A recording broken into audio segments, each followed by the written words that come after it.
All right. Well, we have another question here. The question goes, how fast can you develop sleep apnea? I had a sleep study a couple years ago that came back clear, but I've been clenching my jaw so much lately, and I feel like I have sleep apnea now. So how fast can you develop sleep apnea? That's kind of a tough question because there's so many factors that contribute to sleep apnea. First off, what is sleep apnea? The short answer is basically when you are sleeping, you're unable to get the proper oxygen that you need due to you having this thing called apneic events. And so in order to be diagnosed with sleep apnea, there's a little machine that measures how many times you stop breathing, essentially. And there's different ranges of how severe sleep apnea can be. And so brings up the question, how or what causes you to stop breathing? I myself have sleep apnea and I have to manage it. And I didn't realize how impactful it could be in terms of affecting your life.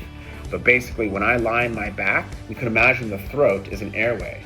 And if you lie on your back, gravity causes the airway to close. And so as the airway closes, it prevents the air to flow into yourself, prevents you from breathing. That's why in an evaluation of sleep apnea, or people that have sleep apnea, we tend to ask the question, do you snore? Like, what is snoring? Snoring is the back part of your throat, essentially, without getting into too many technical details, getting caught inside the air passageway. Like I said, this is a very simple definition of what's happening in sleep apnea. There's many other things like your jaw position, the location of your teeth, how big your tongue is. If you have a bigger tongue and you're lying on your back, the tongue droops back and can close your airway.